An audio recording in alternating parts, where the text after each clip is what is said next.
del libro de Cantares. Va a ser una pequeña introducción y luego en la próxima reunión empezaremos ya con el libro. Hermano Ángel, usted tiene todo su tiempo para empezar esta exposición. Gracias. Dios les bendiga, hermanos, a todos. Y bueno, gracias al Señor por tener esta posibilidad.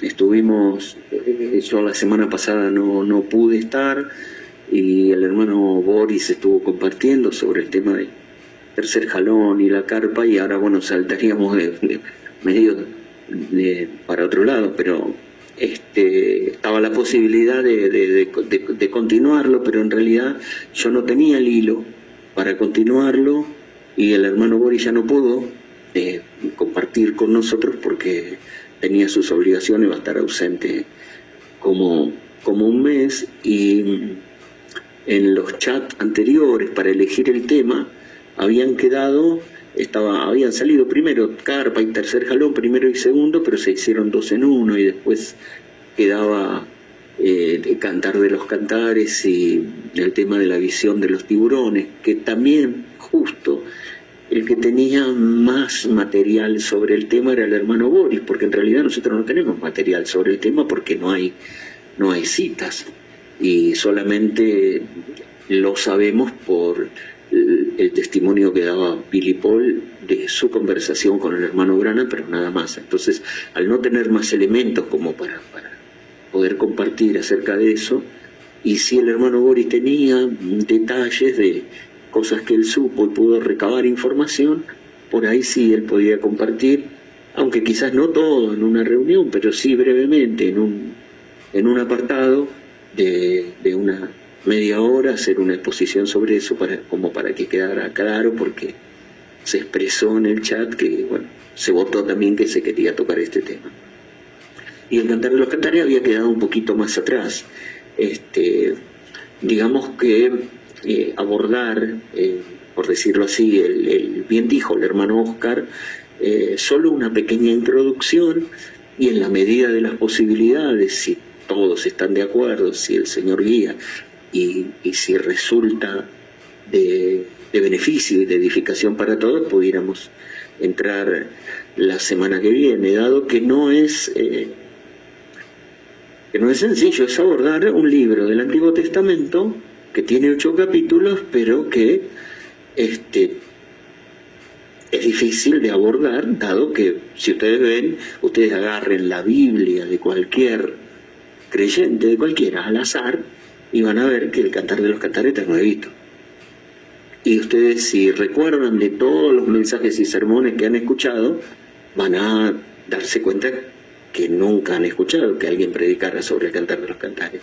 Y si vienen al mensaje van a ver que no hay muchas citas del mensaje sobre el Cantar de los Cantares. Y si van al Nuevo Testamento van a encontrar que no hay referencia del Cantar de los Cantares en el Nuevo Testamento. Sin embargo, ahí está como un gran libro, como un libro muy, pero muy especial, que está ahí escondido en el Nuevo Testamento, y está escondido también en el mensaje de la hora. Y por supuesto, yo me acuerdo que cuando comencé en el mensaje, ya por los años 91, por ahí, comenzamos en la iglesia del hermano Carlos. Yo ni bien salí de la denominación, compartí, tuve que salir apresuradamente como en la noche de Pascua, con el bordón y ceñido los lomos, y apresuradamente de la denominación en esos tiempos críticos del año 90, 91, por ahí. Y cuando salí, bueno, era tan mi angustia y mi dolor de quedarme solo, y bueno, Dios abrió para que le pudiera compartir al hermano Carlos Lazarte el mensaje, y él lo recibió ahí nomás. Un hermano pentecostal también, un consiervo. Y bueno, y pude tener para predicar toda una serie ahí en el tabernáculo del hermano Carlos, y lo primero que compartí, yo estaba muy entusiasmado con el libro de Apocalipsis, el Apocalipsis, libro de símbolos, y era también precisamente tanto el Apocalipsis como el Cantares, los libros tan especiales que en cualquier Biblia siempre estaban nuevitos. Y en la denominación era muy común de que el libro del Apocalipsis se tuviera enterito y nuevo, sin tocar, sin arrugas, sin referencias, sin marcas, sin nada. Y entonces tuvimos una gran serie, el Señor nos ayudó para tener una gran serie en aquellos años, en el 90 y 91, el Apocalipsis, la revelación de Jesucristo, con pizarrón, con gráficos, viendo todo. Y muy lindo porque, bueno, el Apocalipsis es un libro de símbolos, casi nada, dice el hermano Branham, está escrito directamente porque está en símbolos. Es un libro de profecía y está en símbolos. Y es sobresaliente porque para poder entender el resto del libro de Apocalipsis hay que entender los primeros 3 capítulos donde están las edades de la iglesia, la revelación de Jesucristo en el 1 y las edades de la iglesia, que vienen como una iluminación inicial para entender el resto del libro. Si no se entiende la explosión de la primer vela romana que nos trae una iluminación inicial, no habrá más luz para entender el resto del libro. Así que es tan tremendo el libro de Apocalipsis, todo escrito en símbolos, que me llegué a enamorar completamente de los 22 capítulos, ¿no? Y me hubiera quedado a vivir año tras año ahí en el Tabernáculo Luz Divina, en el Talar, el partido de Tigre, Buenos Aires, solamente enseñando el Apocalipsis y nada más. Se me había desaparecido toda la Biblia. De tal era el entusiasmo que tenía por el mensaje del Apocalipsis. Y lo tomo como referencia porque así, mucho más adelante, por el año 2000, me pasó con el Cantar de los Cantares.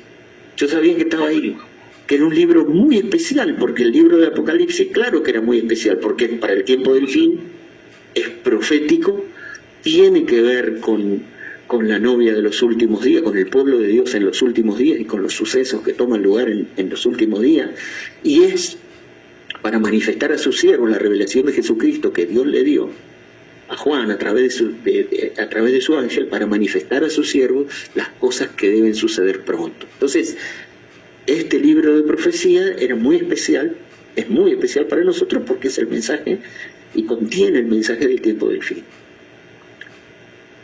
Y me sucedió por el año 2000, con el Cantar de los Cantares, donde me interné y me sumergí en ese libro tan especial, que también está en símbolos, que tiene 8 capítulos, no 22 como el Apocalipsis, sino 8 capítulos, y que tiene 2 protagonistas centrales, Salomón y la Sunamita.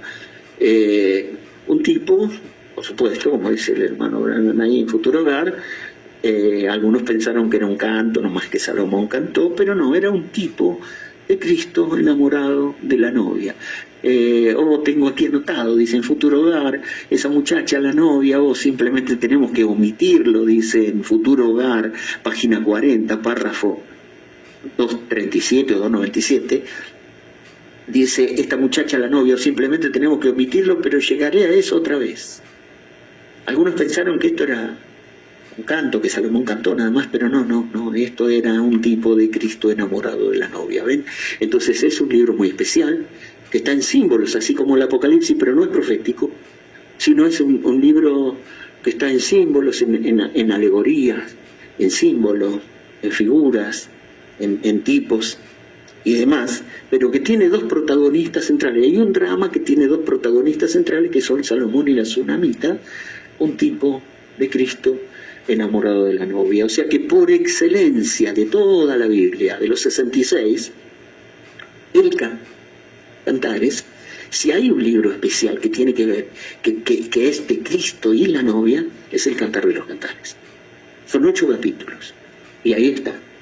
Pero, indudablemente, así como el Apocalipsis, nuevito, no bajado, no marcado, no leído, el Cantar de los Cantares permanece en la Biblia y en los antiguos testamentos de todos los hermanos, sin ninguna duda, como un libro sellado, como un libro cerrado.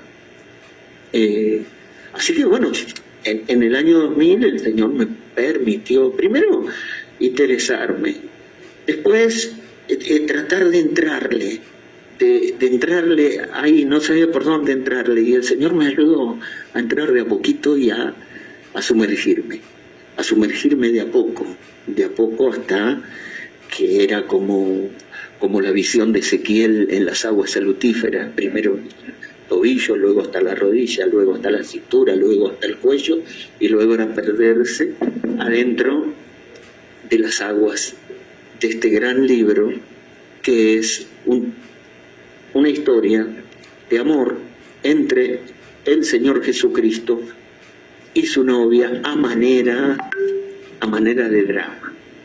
A manera de drama, pero encima de manera especial, porque no es un libro cronológico, porque uno lee los primeros versículos del capítulo 1 y uno está acostumbrado a que las historias tengan un principio, un desarrollo, un nudo y un final.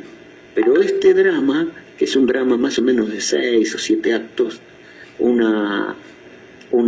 drama encima cantado, como una cantata. Los antiguos le llamaron un epitalamio, un canto de boda, un canto de tálamo, un drama, pero como una obra teatral cantada, así tipo ópera o cantata, una cosa así.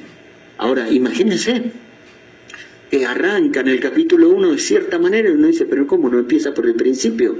Y en el capítulo 8 uno dice, lee ahí, dice, debajo del manzano te hallé. Y parecería ser que eso debería estar en el capítulo 1, cuando Salomón halla por primera vez a la tsunamita, pero aparece ahí en el 8. Y en el capítulo 1 está en el harén. Y parecen ser escenas que no se pueden acomodar cronológicamente, no, porque no está hecho de esa manera. Es un drama y es el cantar de los cantares, porque se dice que Salomón compuso 1005 cantares. En el libro de los Reyes, en el capítulo 4, en el 32, dice que él compuso 3000 proverbios, Primera de Reyes, capítulo 4, verso 32, y compuso Salomón 3000 proverbios y sus cantares fueron 1005. Así como el cantar de los cantares hizo 1005. Es como que grabó más de 1100 por ahí, más o menos. Pero el cantar de los cantares, es el más tremendo, es el más poderoso, es el más perfecto, es el más sublime de los 1005 cantares.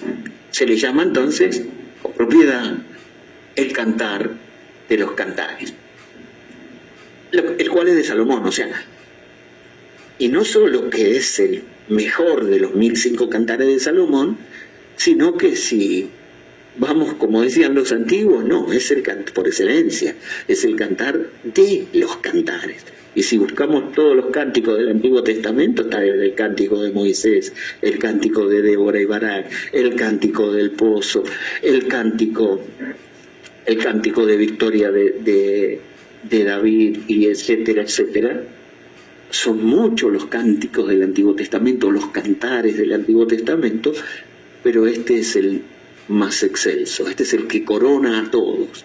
Este es el canticorum, como dice en latín, o el shir hashrim, como dice en hebreo, es el cantar de los cantares. Es como el Rey de Reyes y el Señor de los Señores, que es como el Santo de los Santos, y como anticipaba Salomón cuando ya venía por el Eclesiastés, llegando a una conclusión muy deprimente: vanidad de vanidades, dijo el predicador, todo es vanidad bajo el sol.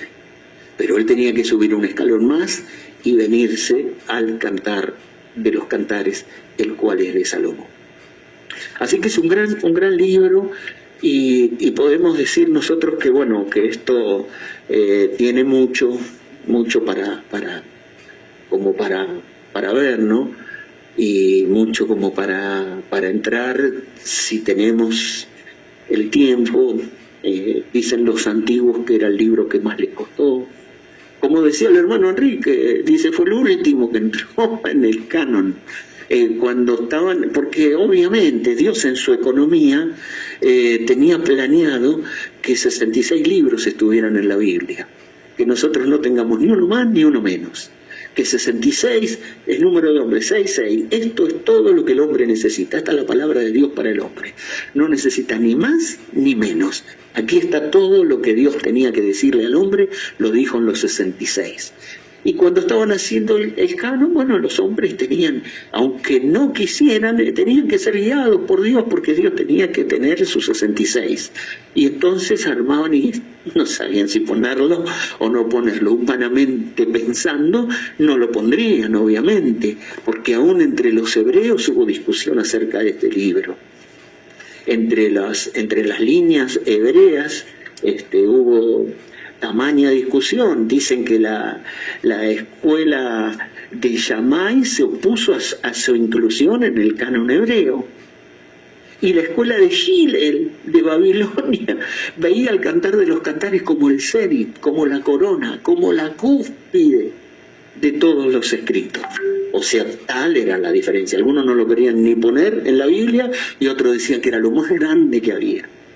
Y en el Nuevo Testamento, y en los tiempos, digamos, de armar el canon completo con el Nuevo Testamento, tuvieron seguramente sus dudas con el Cantar de los Cantares, y finalmente, gracias por el dato hermano Enrique, entró a lo último, el Cantar de los Cantares, como la frutilla en la torta, o como la piedrita de corona del edificio.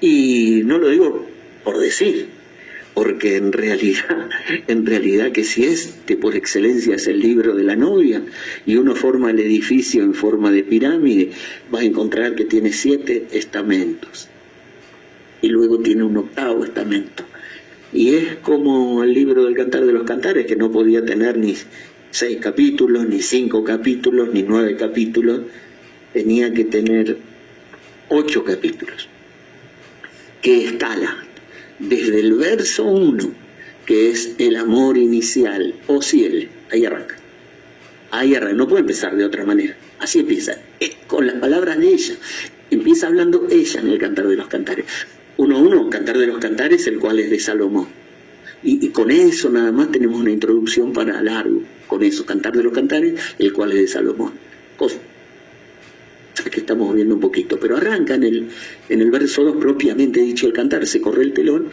y empieza hablando ella, o cielo. El amor inicial en un punto, y allá arriba, en el capítulo 8, es el amor perfecto. Cuando se llega a ese punto de corona, donde es amor ágape, donde es el amor de los amores, donde atravesó amor filio, amor humano, amor filial, amor natural, todo lo que quiera, hasta llegar allá arriba de la pirámide, donde es ágape, donde es amor divino, donde es esa fuente esencial que es Dios, allá arriba, y en un amor perfecto que dice en el capítulo 8, las no podrán apagar este amor, ni lo ahogarán los ríos. Así que entonces, bueno, el Cantar de los Cantares, el cual, Cantar de los Cantares, capítulo 1, verso 1, dice así, Cantar de los Cantares, el cual es de Salomón. Cantar de los Cantares, el cual es de Salomón. Tanto fue problemático para los antiguos, porque veían en sus líneas que había muchas expresiones de amor natural, entre Salomón y la Sulamita, y entonces dijeron, bueno, ya los rabinos antiguos aconsejaban no leer el Cantar de los Cantares a los discípulos, a los alumnos jóvenes, sino a los que ya estuvieran un poco más maduros. Lo mismo dice Jerónimo en los Padres de la Iglesia. Se recomienda el Cantar de los Cantares a aquellos que sean mayores de 30 años. Y yendo más espiritual, más adentro de las edades, en la experiencia de todos los grandes hombres de Dios, los grandes siervos que Dios tuvo a través de las 7 edades, encontraron que recién pudieron entrar al Cantar de los Cantares luego de más de los 30 años, pero no de los 30 años de edad. Después de 30 años de caminar con el Señor, creyentes de más de 30 años, no creyentes nuevos, no creyentes que recién comienzan, no creyentes que están en sus 10, 11, 12, 15, no, pasando los 30 años, dijo Finney, recién ahí, cuando quedé viudo, después de 30 años de servir al Señor, las palabras del Cantar de los Cantares se me hicieron real. Comencé a entenderlas. Comenzó a ser para mí como un idioma normal. De repente se descorrió el velo y era que Dios directamente hablaba a mi alma. Parecía que mi alma empezaba a unirse verdaderamente con el Señor Jesús.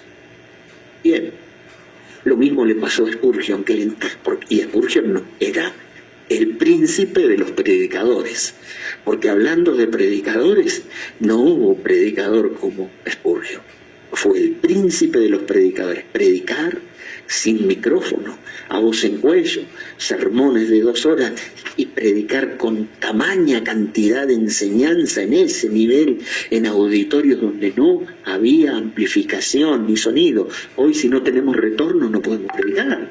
Si se acopla el sonido, no podemos predicar. Con un megáfono no pudiéramos predicar en un auditorio de 5.000, pero a voz en cuello, este hombre que era el príncipe de los predicadores, predicó todo lo que había habido y por haber en la luz de su hora. Y entró al Cantar de los Cantares en unos cuantos sermones, dice, y trató de entrarle una y otra vez, dice, pero ahí está allí. Dice, está como un habitáculo, está como un lugar al cual no podemos llegar, es como un lugar santísimo al cual no podemos acceder sin previa preparación y sin previa invitación del Señor. Así que predicó unos cuantos sermones Spurgeon sobre el Cantar de los Cantares, orillándole y rodeando la cosa para poder entrar, pero nunca pudo hacer un comentario completo al Cantar de los Cantares. Fue el gran Orígenes el que hizo un comentario completo al Cantar de los Cantares, el más excelso de todos. Pero pobre Orígenes, después la Iglesia en su tiempo lo declaró hereje y ordenó quemar todos sus escritos. Y ahí fue el Cantar de los Cantares, y del fuego se salvó la introducción y los 2 primeros capítulos, el comentario. Pero suficiente, dijo Jerónimo, porque Orígenes, con sus comentarios, sus notas y sus enseñanzas, había superado a todo. Pero cuando comentó el Cantar de los Cantares se superó a sí mismo. Porque Jerónimo había leído completo el comentario de Orígenes al Cantar de los Cantares, pero Dios no permitió, Dios permitió que solo quedara hasta el capítulo 2 de su comentario excelso y excepcional del gran Orígenes. Sin embargo, llegamos al tiempo del fin y ahí está, acá está este libro, que es como una piedra de corona, que es como un lugar santísimo, que es como un habitáculo al cual no se puede acceder sin preparación, sin previa invitación, para poder entrarle como corresponde a esos 8 capítulos y 117 versículos, uno por uno.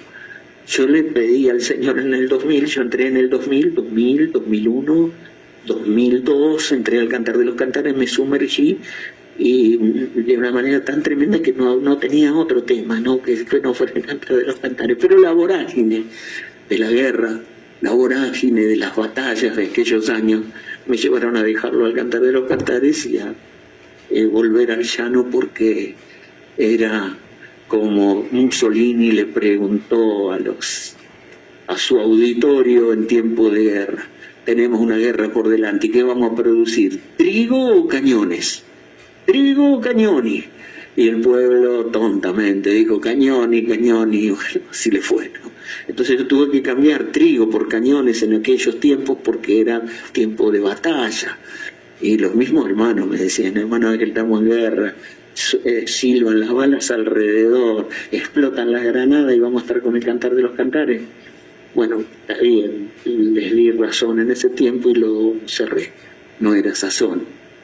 Y después volví a abordarlo por ahí por el 2005, volví a entrar, el 2010, el 2014, hasta que finalmente lo dejé. Tuve los avances de unos cuantos sermones, de unos cuantos capítulos, y ahí quedaron, y ahí nomás me quedé, y ahí quedó. Y bueno, después de 25 años, los hermanos ponen en el chat: podemos compartir el Cantar de los Cantares, después de 25 años. Entonces agarro las notas que ya están amarillentas y demás, y después, bueno, y no puedo ni leerlas, no puedo leerlas sin llorar. Es así. Esto es tremendo. Esto es tremendo. Y bueno, y yo no sé si el Señor nos va a permitir entrar por un chat online, por un celular que cuando yo comencé esto ni existían los celulares, y que el Señor nos permita tener para compartir estas cosas que son gloriosas. Miren, por ejemplo, solamente el Cantar de los Cantares, el cual es de Salomón. Salomón, miren, qué tremendo.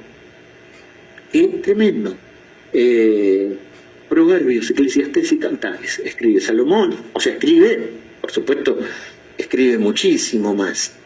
Según la Biblia, él compuso Primera de Reyes, capítulo 4, verso 32, y en el verso 30 dice: era mayor la sabiduría de Salomón que la de todos los orientales y que toda la sabiduría de los egipcios. Primera de Reyes 4:30.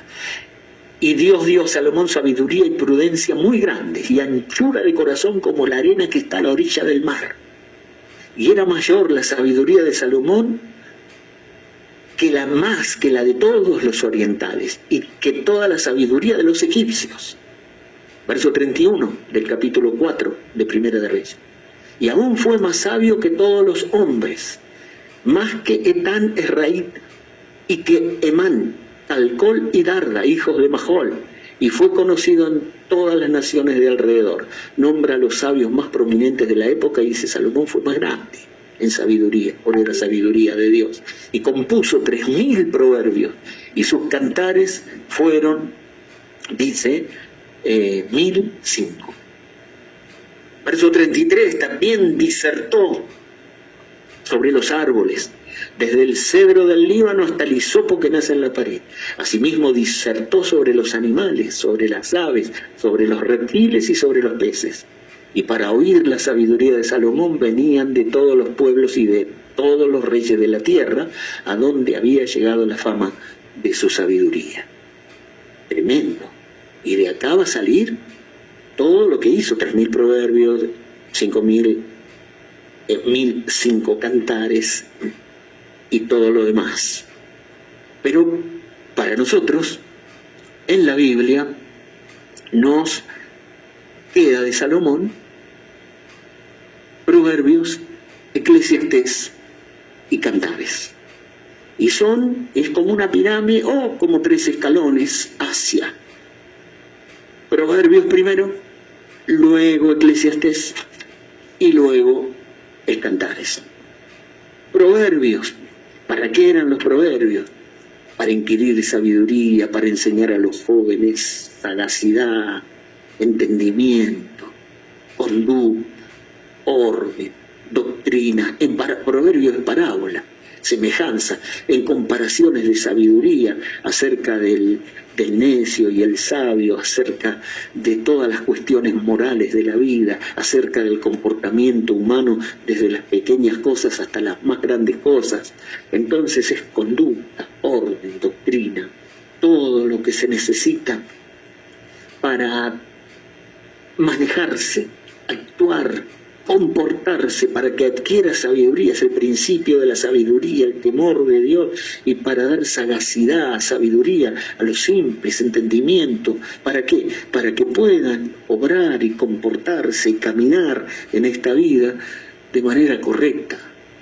Entonces es un primer escalón que pudiéramos decir natural, que tiene que ver con el hombre natural, para poder conducta, orden, doctrina, para poder comportarse en todos los órdenes, en su casa, en su familia, en su trabajo, en su vida, en su entorno, en su relación con los hombres, en su relación con Dios, en su vida personal, individual, interior, etcétera, etcétera. Proverbios es ese estamento del hombre natural, donde ahí Salomón con toda su sabiduría empieza a desarrollar para la formación del hombre natural.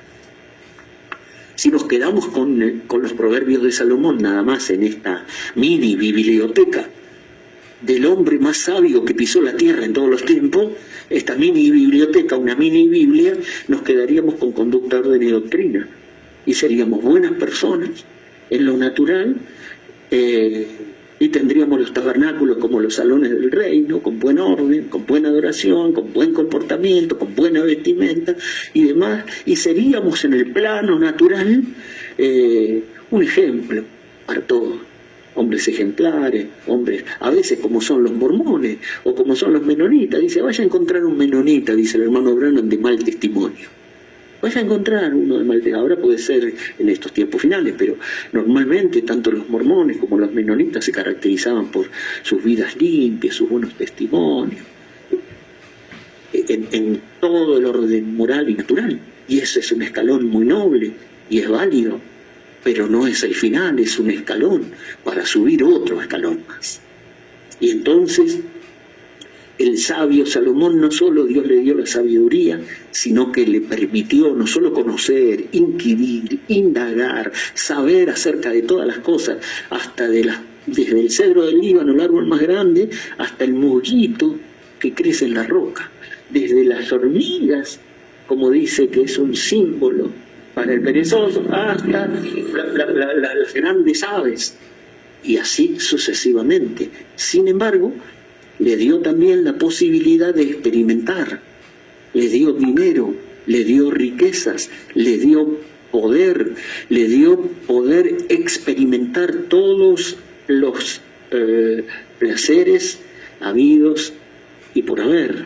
Tuvo entre esposas, doncellas y concubinas, y bueno, y todo, tuvo más de 1000 mujeres, y tuvo y vivió y experimentó, quizá con dinero, con poder, con sabiduría, con fama, con riqueza, todo lo que cualquier hombre en el pasado, presente y futuro soñaría y anhelaría experimentar. Todo a su alcance y con la posibilidad de vivirlo y experimentarlo. Y luego de vivirlo y experimentarlo, todo lo que el hombre tuviera a su alcance para hacer y sin límites, Dios le permitió inquirir qué quedaba de todo eso. Y entonces debajo del sol empezó a ver en este escalón más arriba, ya más filosófico, ya no tan natural, sino más espiritual. ¿Para qué estamos acá en esta tierra? Para comer, para trabajar, para tener una esposa, reproducirnos, tener nietos y morir, para conseguir cosas, para tener fama, para tener poder, para que nuestro nombre se perpetúe por aquello que hemos hecho. ¿Para qué estamos acá en esta tierra? ¿Para qué hemos venido aquí a esta tierra? ¿De dónde venimos? ¿Dónde estamos? ¿Hacia dónde vamos? ¿Cuál es el objetivo? ¿Cuál es el sentido de la vida? ¿Cuál es el sumum de la vida? ¿Para qué es la vida? ¿Para qué estamos aquí? Entonces ya es filosófico, ya es espiritual. ¿Qué estamos haciendo acá? Bueno, entonces todas las cosas que experimentó, todos llegaban al mismo rincón. Vanidad de vanidades, dijo el predicador. Y entonces en Proverbios se presenta como Salomón. Proverbios de Salomón, hijo de David, rey de Jerusalén. Bueno, Salomón, hijo de David, rey de Jerusalén, un tipo de Cristo, pone el primer fundamento ahí, conducta, orden y doctrina, el hombre moral, el hombre natural. Esto es lo mejor para el hombre natural en esta tierra. Pero luego dice palabras del predicador. Eclesiastés significa el predicador, el que habla en la iglesia, el que habla en la asamblea, el que da el discurso, el que expone. Ya no son máximas ni proverbios ni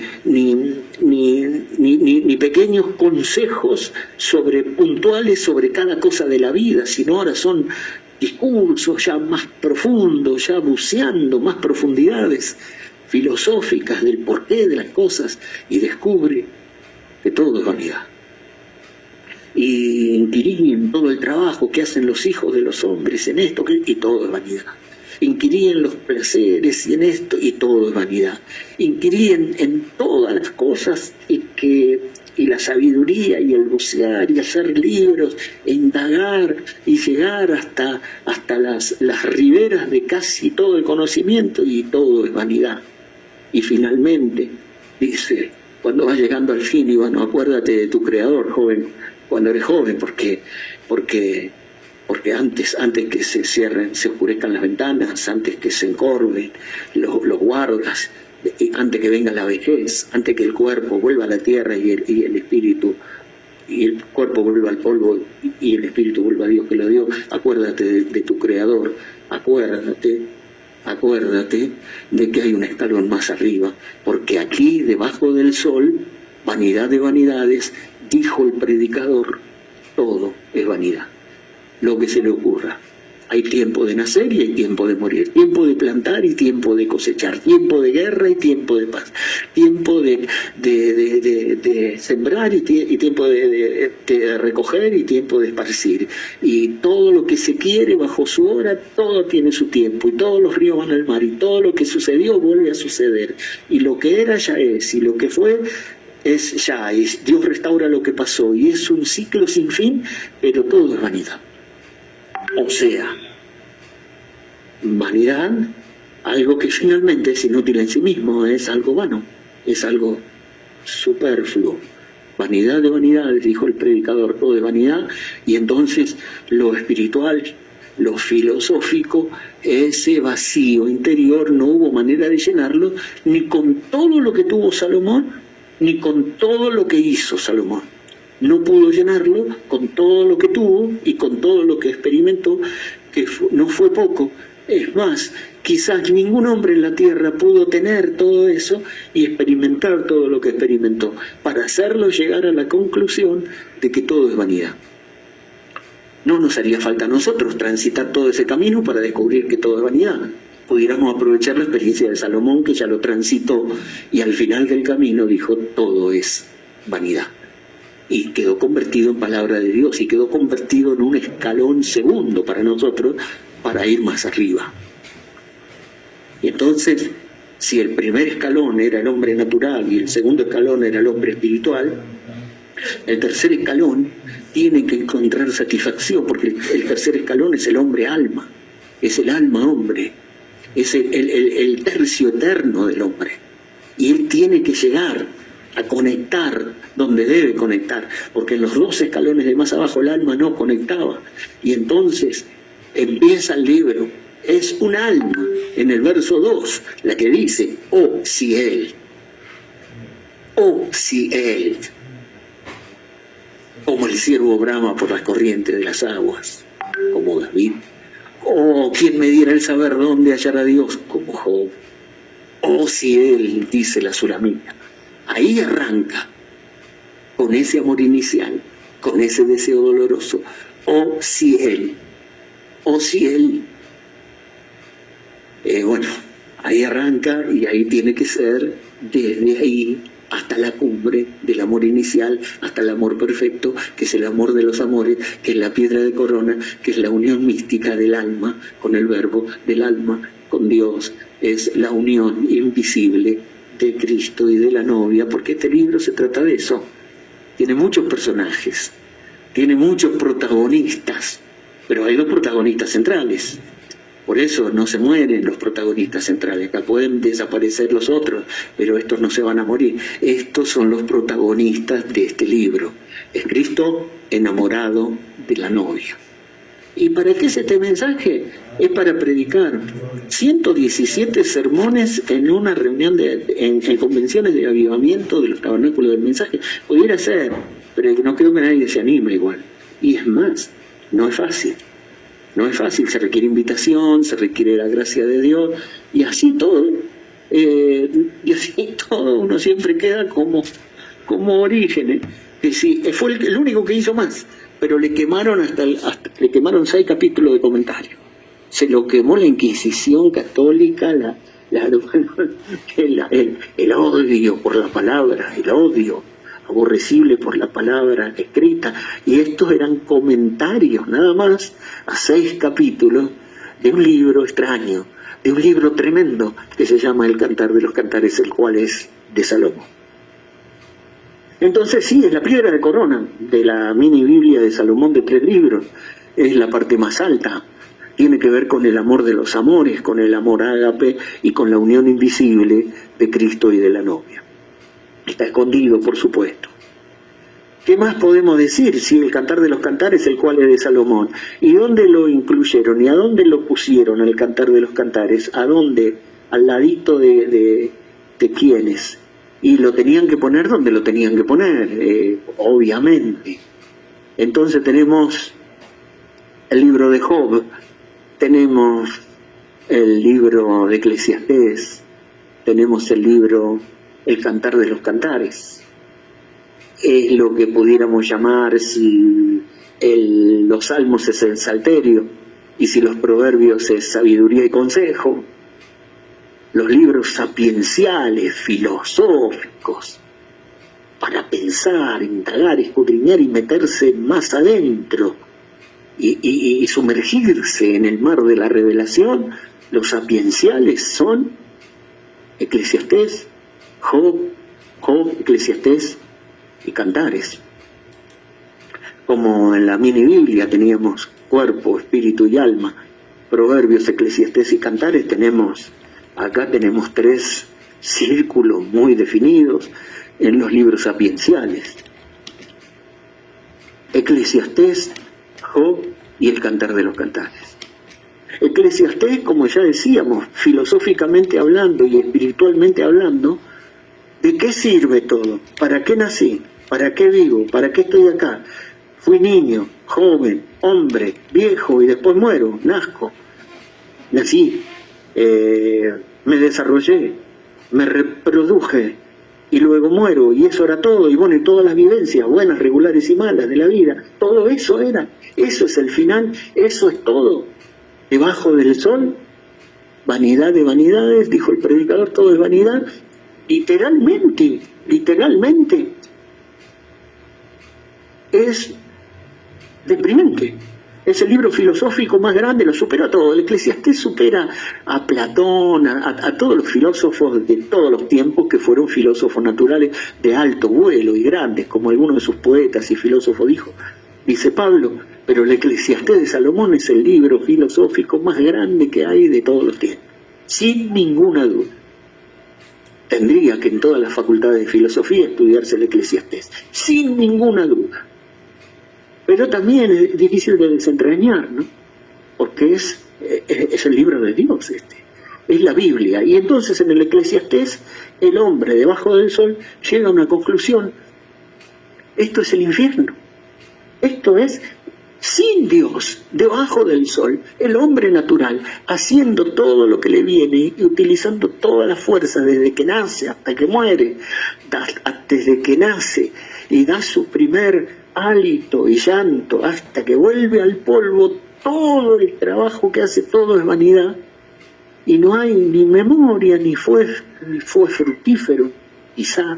Entonces, debajo del sol, el hombre natural, sin Dios, está viviendo un infierno en la tierra, porque interiormente en su alma todo es vanidad. No hay provecho, no hay satisfacción, es en vano, es inútil. Todo ha sido en vano, todo es inútil, todo ha sido en vano debajo del sol, sin Dios.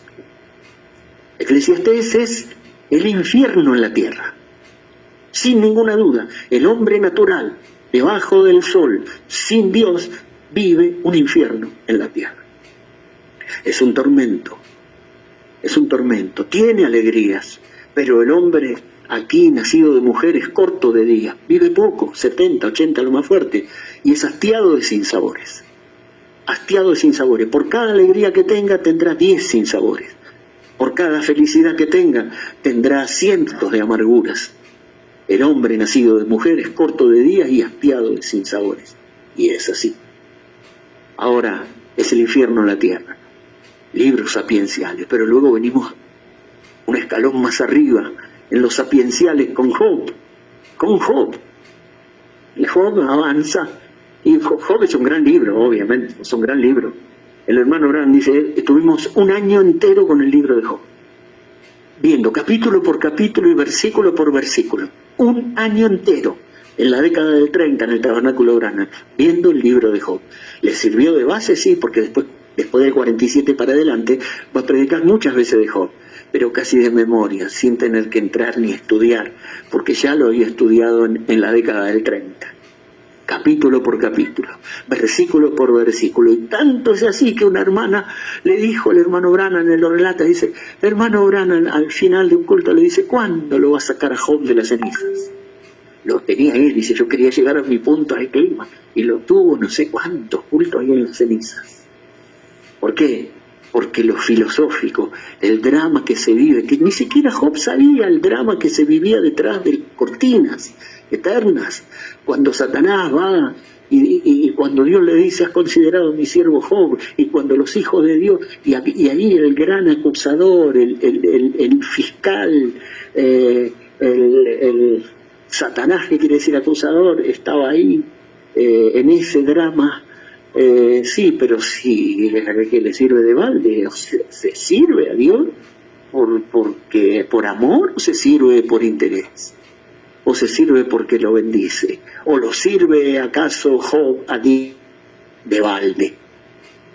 Si al trabajo de sus manos has dado bendición, por tanto sus bienes han aumentado en la tierra, un cerco hay alrededor de él y todo lo que tiene no lo puede tocar. Así cualquiera sirve a Dios, así es fácil.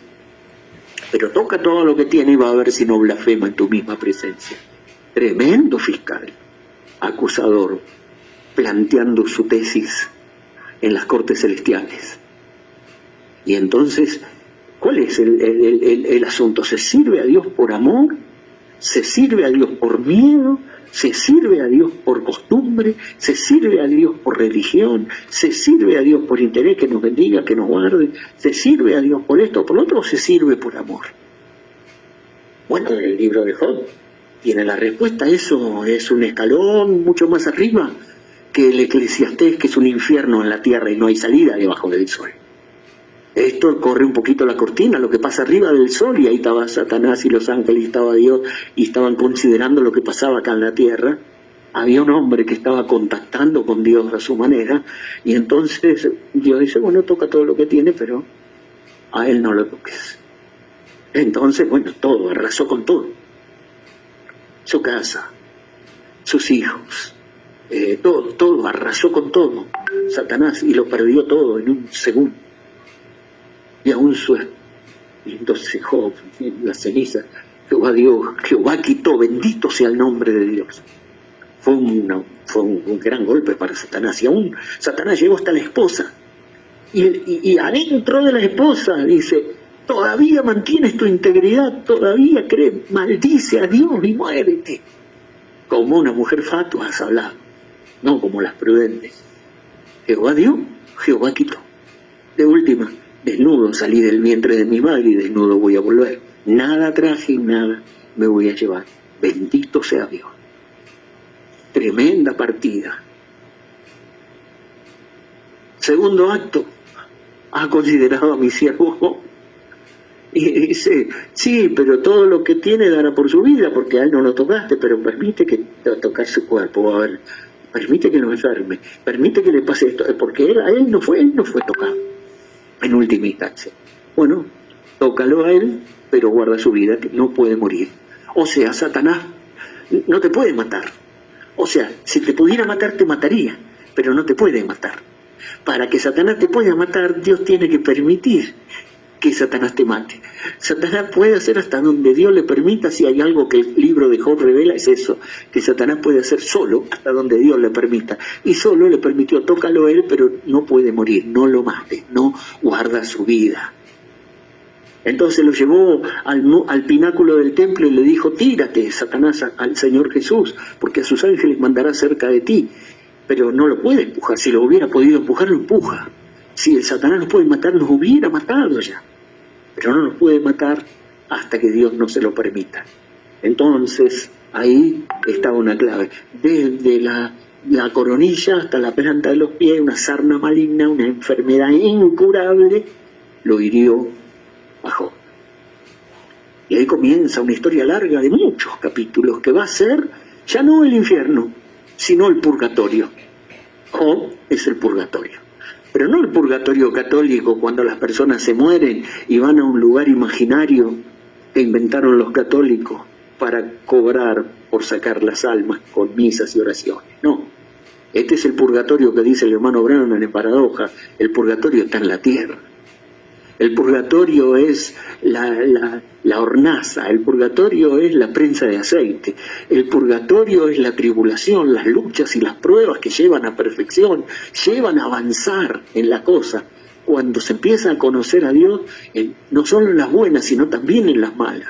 Cuando se empieza a conocer que se puede atravesar un mar rojo, que se puede pasar por un horno de fuego, que se puede atravesar por un foso de leones, que se puede atravesar toda una inundación y salir al otro lado, que se puede atravesar una tierra de gigantes, se empieza a aprender todo eso en ese purgatorio que es el libro de Job. Es el libro del sufrimiento.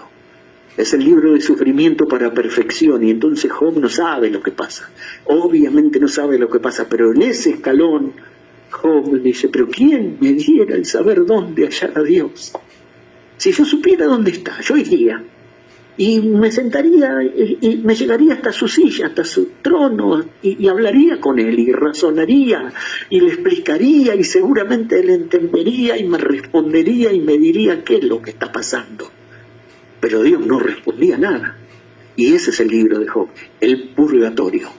El Eclesiastés es el infierno en la tierra, pero Job es el purgatorio. Entonces, ¿quién me diera el saber dónde hallar a Dios? Y entonces, como si esto fuera poco, entonces Satanás manda a los teólogos, a los amigos de Job, que primero no dicen nada, que primero están haciendo oración por él y están endechando y lamentándose y ayunando y llorando por él. Pero después empiezan a abrir la boca los teólogos, amigos de Job, y empiezan todos a hablar de Dios.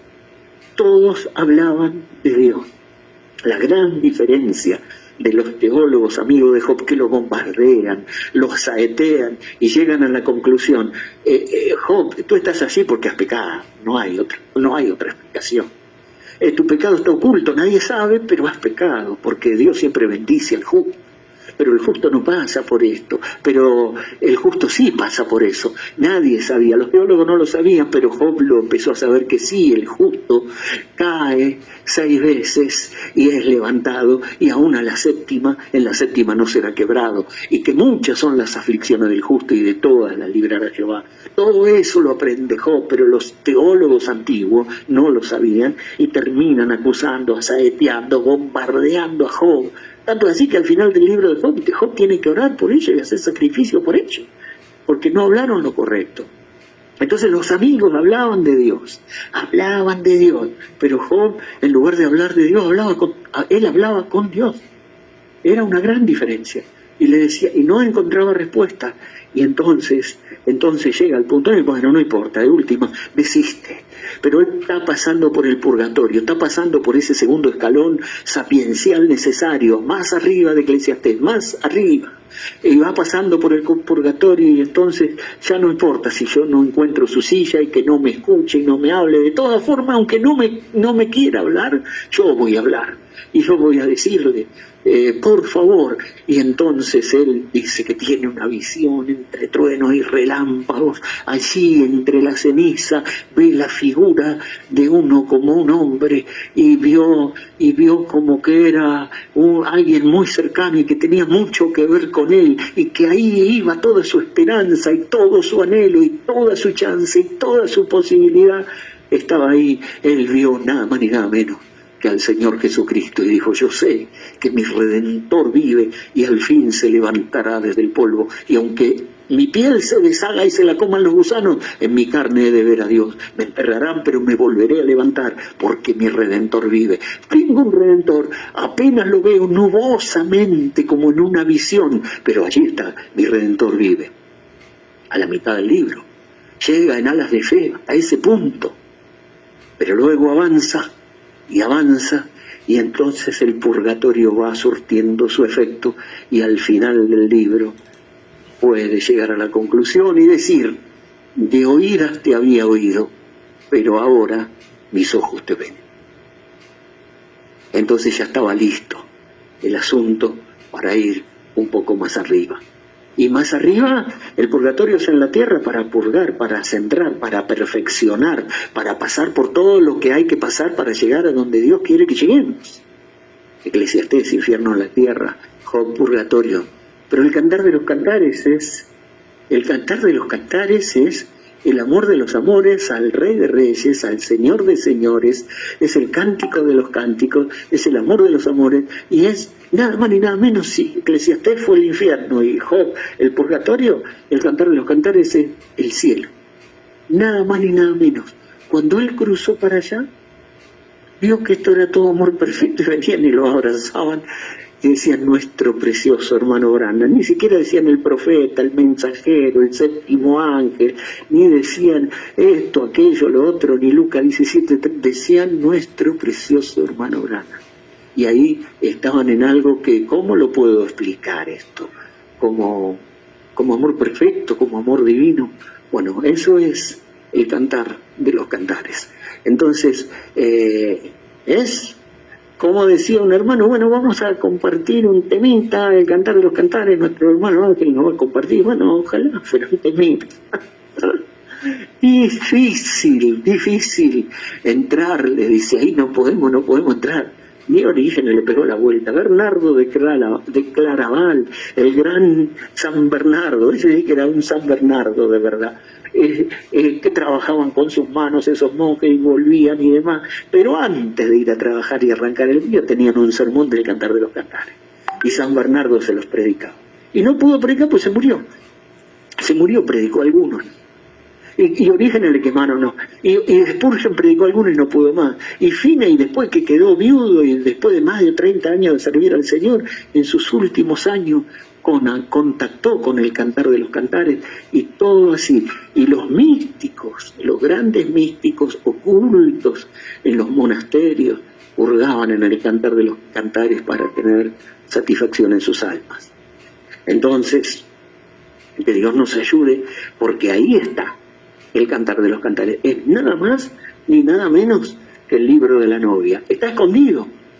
Es el cielo, es la piedra de corona, es el epitalamio, el canto de tálamo, es un canto nupcial, es el canto de las bodas. Y ustedes me dicen en la cena de las bodas del Cordero, ¿qué vamos a cantar? Los coristas cantan en las iglesias más modernas del mensaje. Este es el cantar de los cantares, este es el drama cantado, este es todo el proceso por el cual pasa la novia desde el verso 1 o del verso 2, 1, 2 o 100, hasta llegar. Las muchas aguas no podrán, en el capítulo 8 al final, las muchas aguas no podrán apagar este amor, ni lo ahogarán los ríos. Entonces, desde un amor inicial hasta un amor perfecto hay muchas cosas, y uno no encuentra citas del Nuevo Testamento en el cantar de los cantares.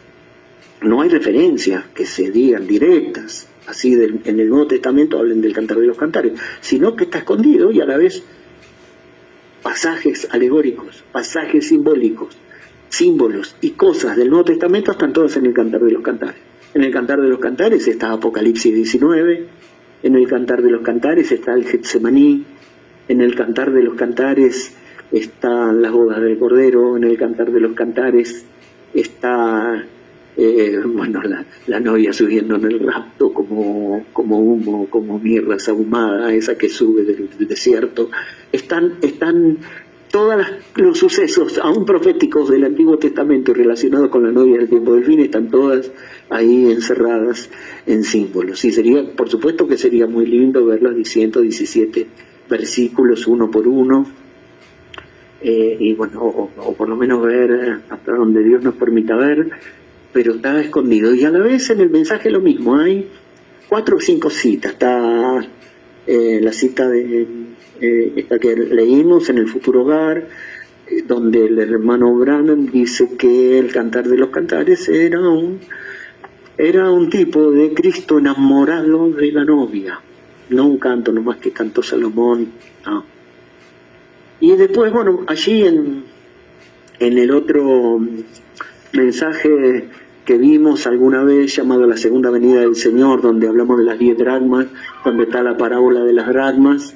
Ahí el hermano Branham habla y cita al Cantar de los Cantares, y dice, ¿recuerdan cuando Salomón habló de esto? Y él dijo, ven mi amor, andemos a través de los granados, y cómo amaba a su esposita, así que llenémonos de amor, etcétera. Y ahora, cuando usted haga lo mismo, a conectarse con Dios, y va a su altar para orar, y va a conectarse con Dios, está tan así su corazón, tan veraz, y su alma tan real, tan verdadera y tan literal, y entonces ahí habla del Cantar de los Cantares para conectar con Dios, pero ya no como la novia mística, la novia de las 7 edades, o la novia del último día con el Señor, Cristo enamorado de la novia, sino también como el alma, el corazón, el alma individual, conectando con el Verbo, con el esposo, almáticamente, interiormente.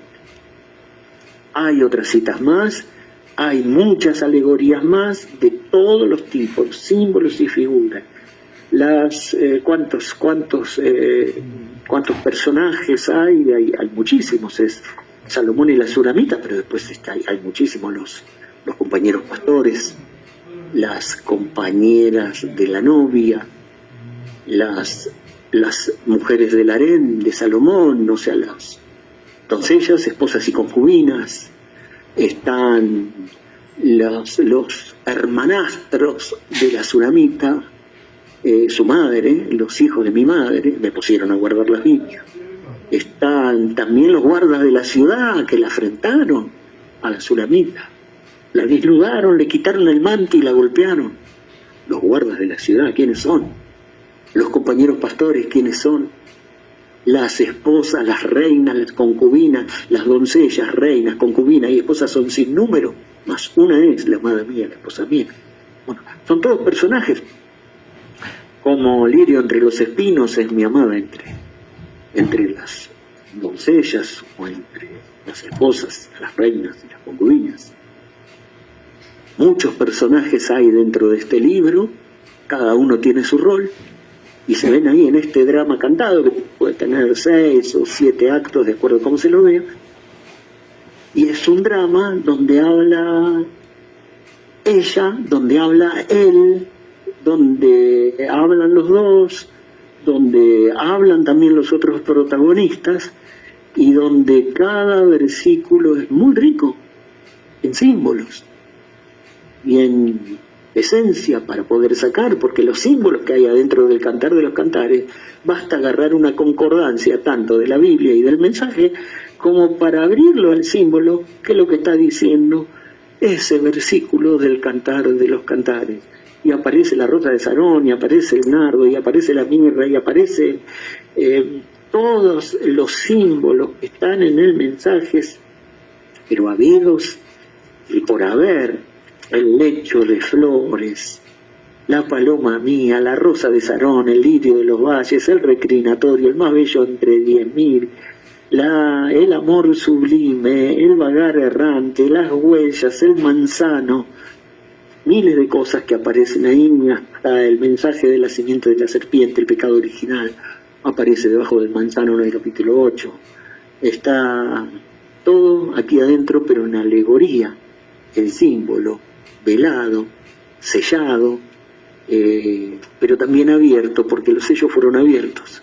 El libro se abrió, el libro se desenrolló, y todo, desde el Génesis hasta el Apocalipsis, se ha desenrollado y se ha convertido en una Biblia nueva.